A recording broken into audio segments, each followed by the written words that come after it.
So, I want to tell you about that one time I thought I hit the jackpot, my best friend Jake moving in with me. Sounds like a dream, right? Sharing rent, splitting bills, having a buddy around, I was convinced it was going to be the easiest setup ever. Man, I was so wrong. It started on this sunny Saturday when Jake rolled up with his two duffel bags and this huge grin plastered across his face. I swear, it was like he just found a winning lottery ticket. At first I thought, yes, free entertainment plus some extra cash saved every month. We were college buddies, practically inseparable, and honestly, seeing him move into my spare room felt like I was doing him a solid and he was about to make my life way more fun. But here's the thing, best friend or not, living with someone is a totally different beast. It threw me off guard how fast the winning lottery vibe faded.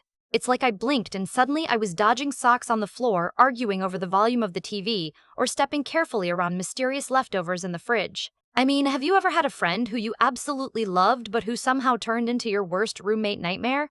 Like, they're the same incredible person, but now they've unlocked some secret level of annoyance you never should have seen?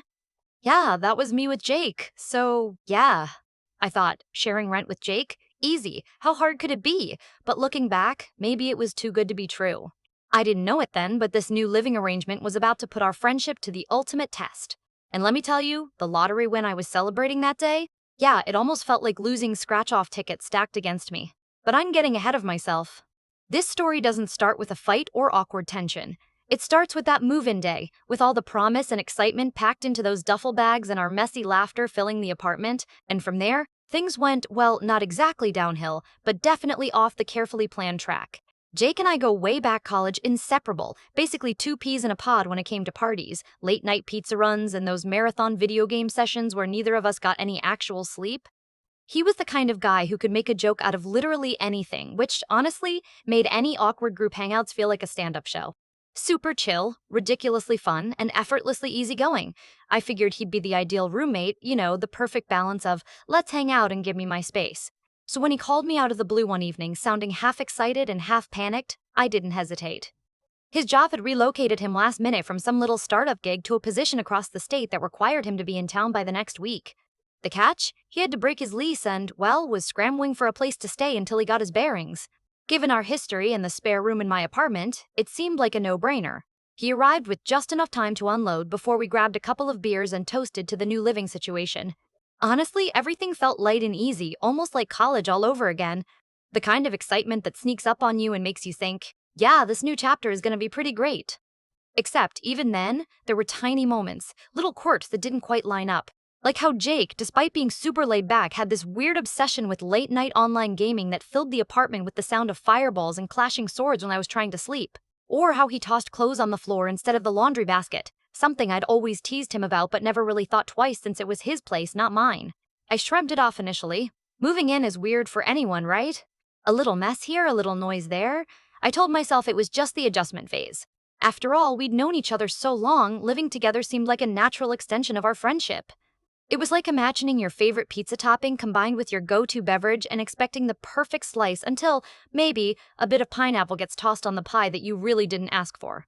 Weird combo, but hey, you're curious and maybe it won't be that bad. But Jake's situation was a bit more urgent than testing roommate waters. He was fresh off a hectic breakup and had practically nothing in the bank, which is why splitting the rent seemed like a win-win at the time. Though even then, I caught glimpses of something off his eyes occasionally glazed over when he thought I wasn't looking, like there was some stress bubbling just beneath that carefree surface. Our mutual friend Sarah popped by a few nights after Jake settled in, and I remember her glance around the apartment, eyebrows raised but lips sealed with that polite smile she always had when things were interesting.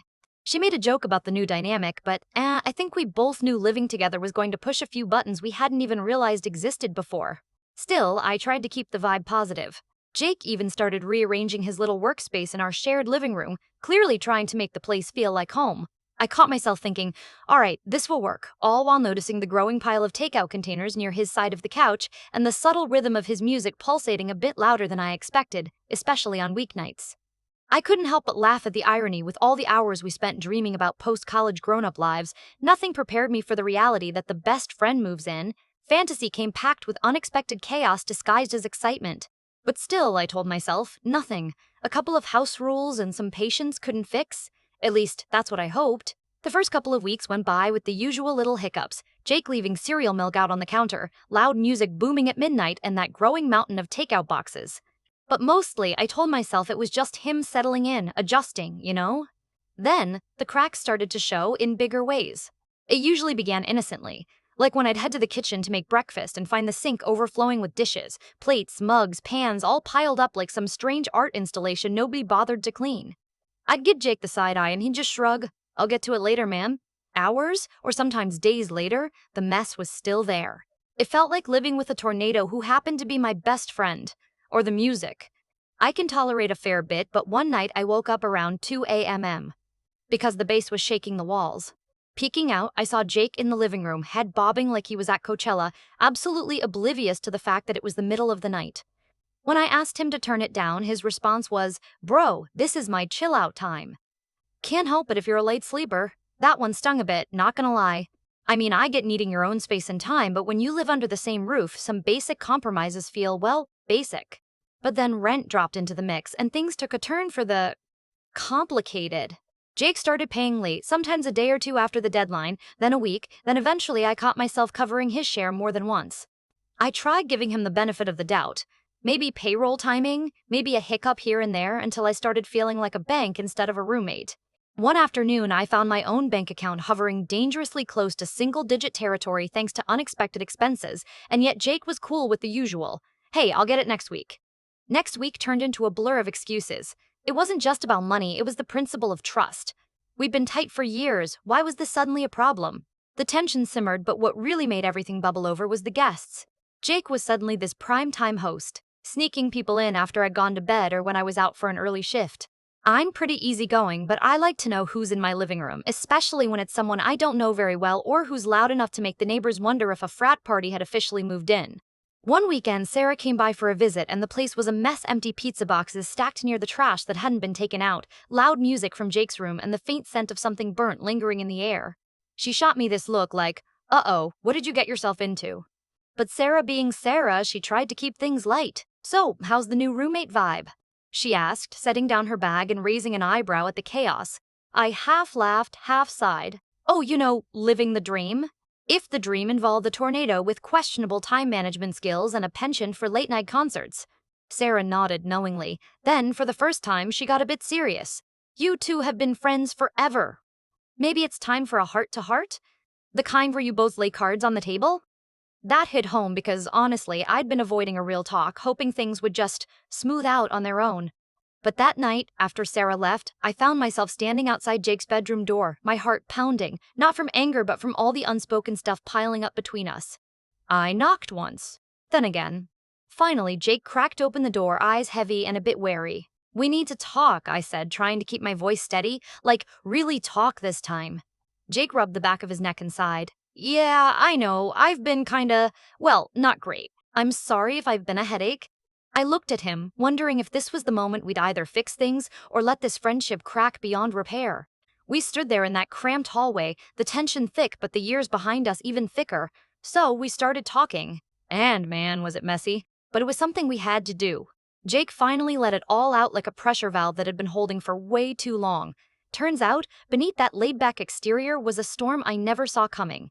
He'd been wrestling with some serious anxiety and a bout of depression since the breakup, stuff he hadn't wanted to burden anyone with, not even me. The late-night gaming sessions? They weren't just for fun. They were his way to escape the noise in his head, a kind of self-medication when things got overwhelming. The missed rent payments? Not because he was careless, but because some days getting out of bed felt like climbing Everest. And those sneaky guests? He confessed they were his attempts at holding on to some semblance of normal social life, even if it meant tipping the fragile balance in our apartment. Hearing all that made everything click into place with a new, bittersweet clarity. It explained so much of what had felt like slights or careless choices, but now I saw them as symptoms rather than straight-up offenses. That doesn't mean the mess or the noise vanished overnight. Hell no! But it shifted my perspective from irritation to a mix of compassion and frustration in a way that felt real and raw. We agreed on some ground rules, things like a clearer schedule for visitors, splitting responsibilities in a way that made sense even on his low-energy days, and communicating openly whenever money was tight or when Jake was feeling off. It was no magic fix, but it was a start, one built on honesty instead of avoidance. Sarah, true to form, popped back into our lives the next weekend, and I filled her in on the talk. She gave that knowing grin of hers and said, "See? Sometimes the mess is just a call for a little patience." Yeah, she had a point. Living with Jake didn't suddenly become a breeze, but it became something manageable, something where friendship didn't just survive the chaos but grew in unexpected ways. We got pretty good at reading each other's moods, and I even started sharing in some of those gaming marathons, which, strangely enough, helped me unwind too. Looking back, would I do it all again? I'm tempted to say no just to spare my nerves. But part of me knows this messy chapter was like an unfiltered lens into who my friend really is and who I am when the easy parts fall away. It was a crash course in patience, empathy, and the weird dance of friendship under one roof. So, yeah, maybe living together wasn't the jackpot I thought it'd be, but it wasn't the disaster either. Just a complicated, imperfect experiment in trying to make roommate and best friend fit in the same small space. And somehow, we found a way.